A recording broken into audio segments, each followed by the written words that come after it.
Ms. Lewis planned to drive 900 miles to her vacation destination, driving an average of 50 miles per hour. How many miles per hour faster must she average while driving to reduce her total driving time by 3 hours? First thing is to determine the current driving time. So to do that, you take 900 miles, divide that by 50 miles per hour. So 900 divided by 50, that gives you the number of hours, that is 18 hours. Then determine how much faster to make the time in 15 hours, because right now it's 18 hours, so 3 hours, decreasing the time by 3 hours would be making it in 15 hours. So 900 divided by 15, 900 miles in 15 hours, that is going 60 miles per hour. Then find the difference of the two speeds, because the question is how many miles per hour faster must she average while driving, so how much faster must she drive to reduce the driving time by 3 hours. So subtract the speed, 60 miles per hour minus 50 miles per hour. She needs to drive 10 miles per hour faster, hopefully under the speed limit. Letter C. For all positive integers x, what is the greatest common factor of the two numbers 216x and 180x? You need to find the greatest common factor of 216 and 180, and then the greatest common factor of x and x, and then put those together. The greatest common factor of 216 and 180, that is the largest number that goes into both 216 and 180, that is 36. And then the greatest common factor of x and x would just be x. So put those two together, the 36 and x together, that would be the greatest common factor, 36x, which is letter K. The table below shows the price of different quantities of standard size lemons at Joe's Fruit Stand. What is the least amount of money needed to purchase exactly 20 standard size lemons if the bags must be sold intact and there's no tax charged for lemons?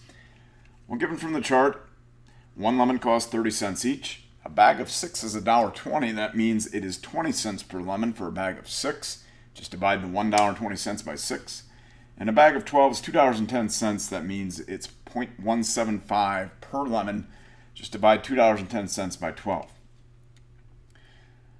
So again, what is the least amount of money? You're looking for the cheapest way to get 20 lemons here. The most expensive way by far would be to buy 20 lemons at 30 cents each. That's by far the most expensive way. So throw that idea out. Let's look at some different combinations of ways you could get 20 lemons and see what the cheapest price is.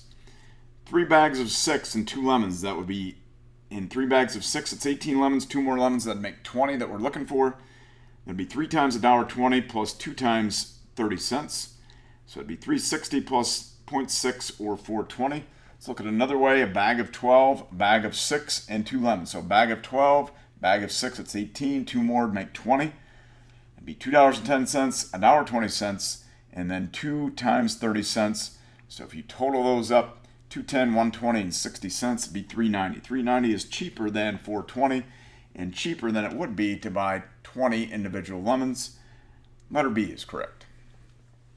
The diameter d centimeters of the metal poles good pole manufacturing produces must satisfy the inequality. The absolute value of d minus 3 is less than or equal to 0.001. What is the maximum diameter in centimeters such a metal pole may have? Absolute value means distance away from 0.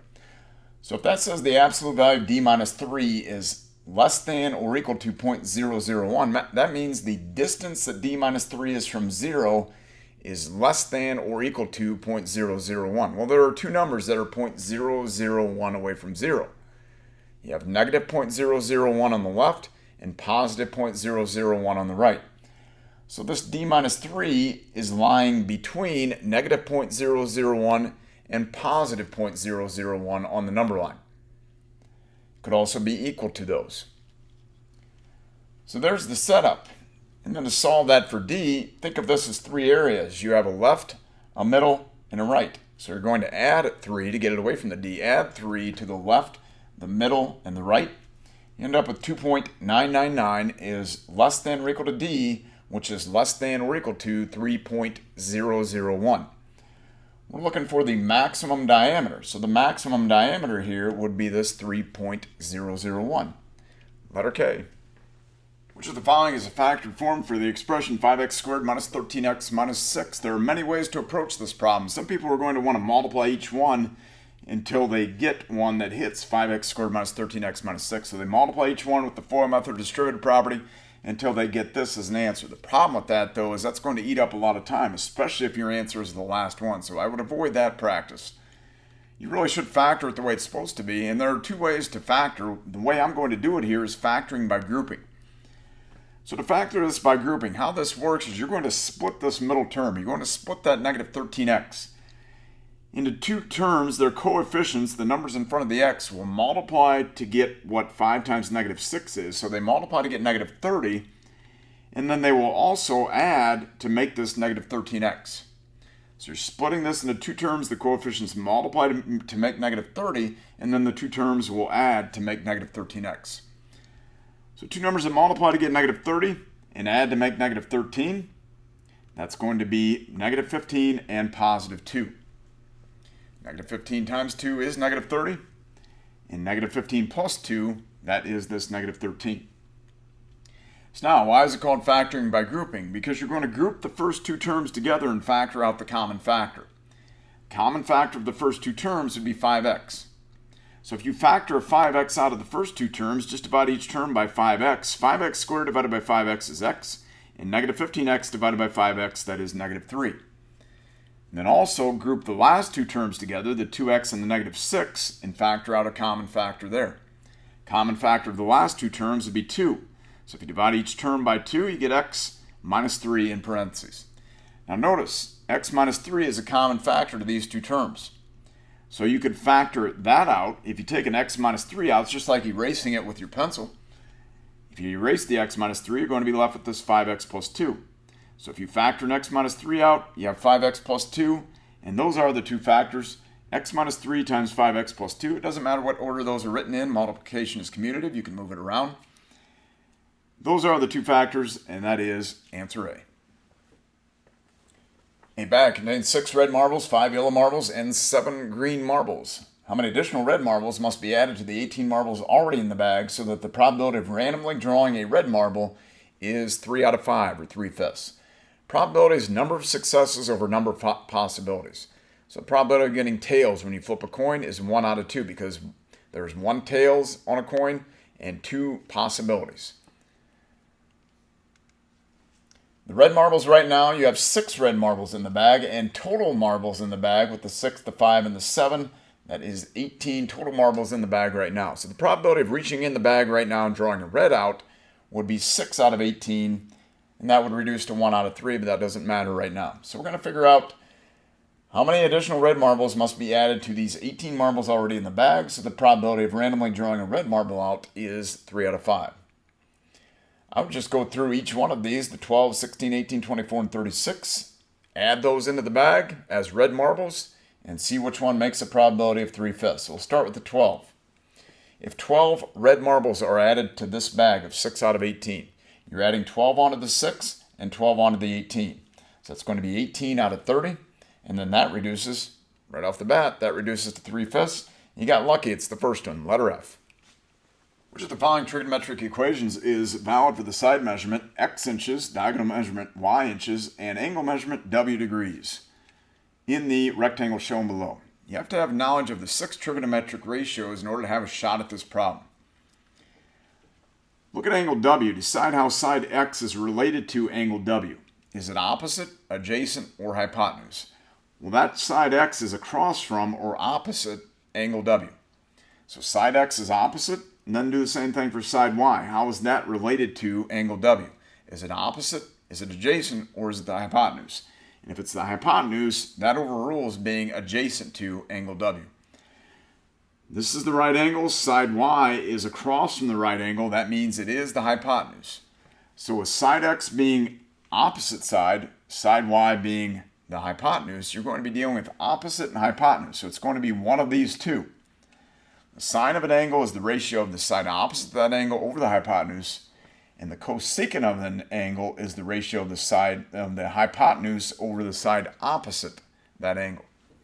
Looking at angle w here, if we tried the sine of angle w would be x over y, and that is one of the answer choices here. X is the opposite side, y is the hypotenuse. The sine of angle w would be x over y, and that is letter D.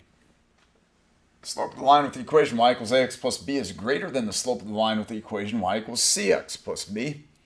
Which of the following statements must be true about the relationship between A and C? This is an easy one, especially if you know the slope-intercept form. Slope-intercept form is y equals mx plus b. The number in front of the x, the coefficient of the x, is the slope of the line.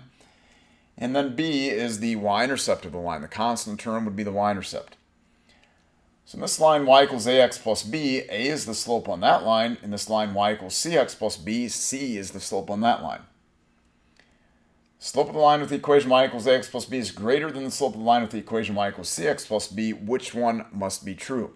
So if slope A is greater than slope C, I'd have to guess that letter J is correct. A is greater than C, letter J.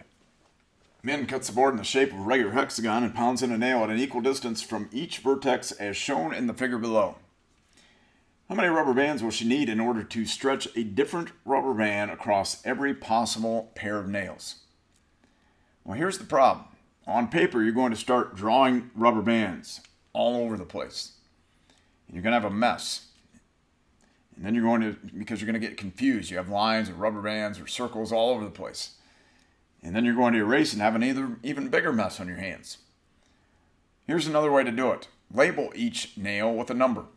So 1, 2, 3, 4, 5, and 6. And then under that, pair up the numbers. So pair 1 with 2, 1 with 3, 1 with 4, 1 with 5, 1 with 6. List all the pairs that you have without repeating any. So pair the 1 up with all the other numbers. So 1 with 2, 3, 4, 5, and 6. And then pair the 2 up. Now remember, you already paired 2 with 1. So go 2 with 3, with 4, with 5, and with 6. Pair the 3 up with the numbers. You see where I'm going here. 3 to 4, 5, and 6. Pair the 4 up with what's left, 5 and 6. The 5 with the 6. That covers all the rubber bands that you would have instead of drawing them all over the place and creating a mess. 15 possible pairs. Letter A. There are 280 runners registered for a race, and the runners are divided into 4 age categories as shown in the table below. The prize committee has 60 prizes to award and wants the prizes to be awarded in proportion to the number of runners registered in each category. How many prizes should be designated for the 26 to 35 age category right here? Well, the total number of runners is given to you up there, but in case you didn't notice that, you can add the runners up. 40, 76, 112, and 52. That is 280 total runners. You need to figure out what percentage of that total is the 112. So there are 112 runners in the 26 to 35 age category. Find the percent that 112 is of the 280. Divide 112 by 280, get 0.4 or 40%. So 40% of the 60 prizes needs to be awarded. So find 40% of 60, 0.4 times 60. That would be 24 prizes, and that is letter H.